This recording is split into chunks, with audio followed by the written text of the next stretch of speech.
Jalen, check out Kai Jones in Summer League. Ooh, that is nasty. 19th pick out of Texas. Gonna be catching lobs from our guy, LaMelo Ball with the Hornets. Let's start the show.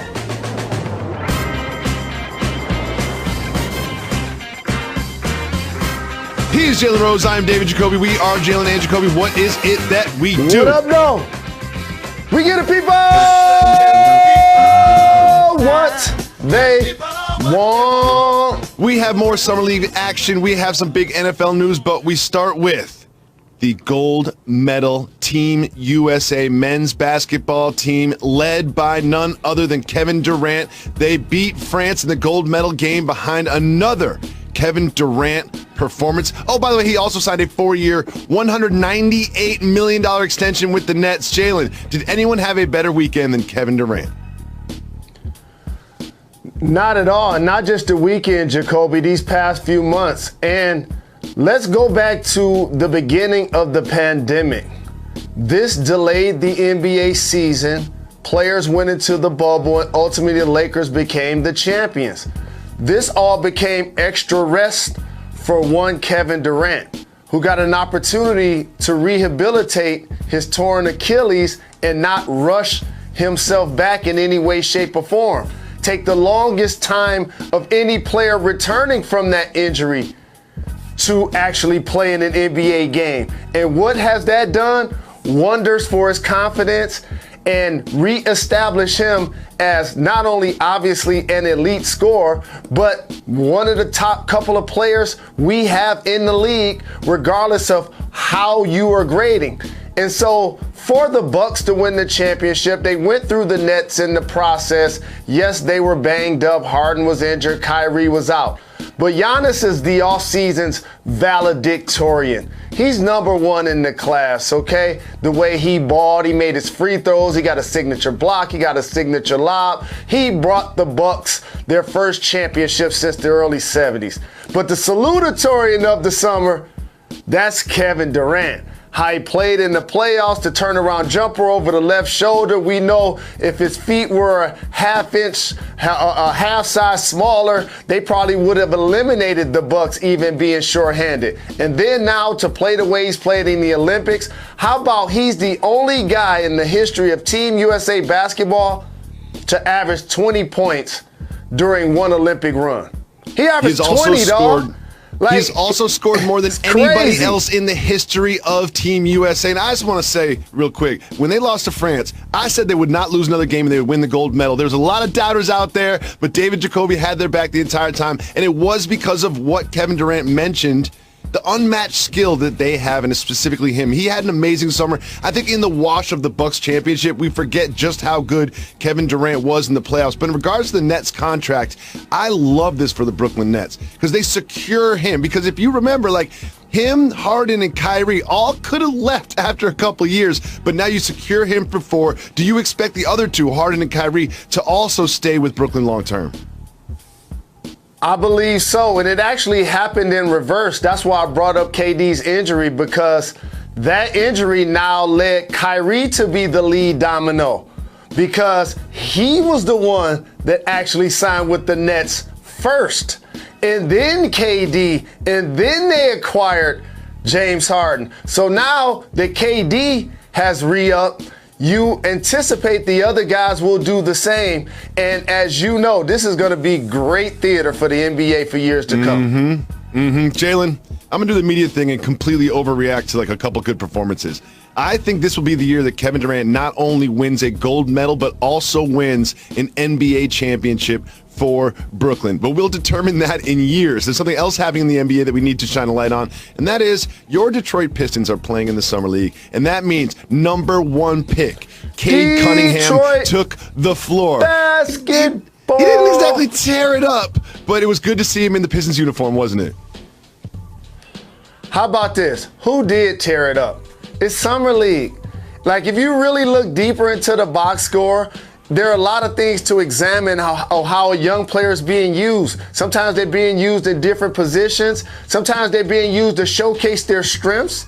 Sometimes they're being positioned to work on their weaknesses. There are different matchups out there. It's a new game, a new level. Some of these guys are first-time players. Then you got seasoned vets like Fareed and Beasley trying to hopefully make the Blazers. So I was happy to see the young fella out there balling. Killian Hayes, got to watch his development. Isaiah Stewart and Bay continue to develop those young players in Detroit. One thing I love seeing him on the NBA floor was just stood out to me was his height. He is tall for a ball handler. Like, he was using his length, his wingspan to get in the lane and kind of finish. I really like that aspect of his game. Do you think he can turn his height into a major advantage in the league? Absolutely, Jacoby. And I like his poise and maturity. And that's something you really want as a face of a franchise caliber guy. And also in college, he proved to be clutch as well. So he's going to be a great player that in a lot of ways becomes a calming influence because you now have a face of the franchise. And again, I'm going to keep comparing this to what we saw with the Hornets once they added LaMelo Ball. You know you have something special, and then you just continue to build around that. Jalen, I'm going to need some help. And it involves Doris Burke, who asked during the broadcast, what are Cartier buffs? So I need some Detroit to English translation. What are Cartier buffs? Shout out to the D. I'll tell you, Cartiers are the glasses, extremely stylish. Buffaloes are a style. Buff is for short. Initially, we got introduced to them on a national scale from Coleman A. Young, who was the first black mayor of any major metropolitan city in the United States of America. You look back at his pictures, he had on the Cardis, he had on the Dobbs hat. And then obviously via street lore, unfortunately, a lot of people have been shot, have been killed, have been robbed wearing those glasses time and time again. And so it's the gift and the curse of, yes, they're extremely stylish, but there is a lot of pain for Detroiters behind those glasses in a lot of families because, unfortunately, a lot of people have suffered dearly by. He's been to 10 NBA Finals. So if the Lakers don't advance to the finals, it's not like you're looking at LeBron James, who, by the way, is 36 years of age. You know, Russell's 32. He's gonna pick up the pace because the Lakers were a slow team. They damn sure ain't gonna be slow with him on the court. We know how electrifying he is as a player. He's absolutely unstoppable. He's a walking triple-double. The question is going to be, are you going to be that piece that can take the Lakers over the hump in a Western Conference that's got at least 6 potential title contenders? To me, it's Russell Westbrook more so than KD. Now, Stephen A., when we have these debates, we are assuming health, right? Like, we're assuming these teams are healthy. We're assuming health. If you assume health, there's no one under more pressure. Let me rephrase that. The guy under the most pressure is Kevin Durant, even though he has multiple NBA championships and multiple NBA Finals MVPs. And the reason is this. And KD, I want the lower third you have for LeBron, Stephen A. You might need it for KD too. But the ticker, he is the most talented player ever at his height, ever in the history of basketball. He's obviously a diligent worker. He would never get to this height. Astute businessman. Astute businessman. Let's not forget 35 inches. He is extremely. When you hear KD talk, I've interacted with him very little, but when you hear him talk, he's obviously highly intelligent. You see the way he's handled career, highly intelligent.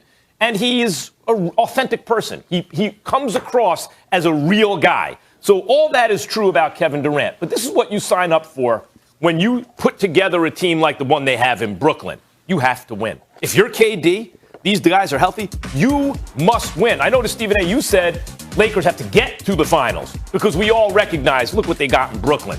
If they're healthy, good luck, everybody. KD understood because he is so intelligent and obviously has a lot of passion for basketball. The guy just loves to play basketball. But he also must have recognized if I wind up without a chip, people will never recognize really what I'm capable of, my actual level.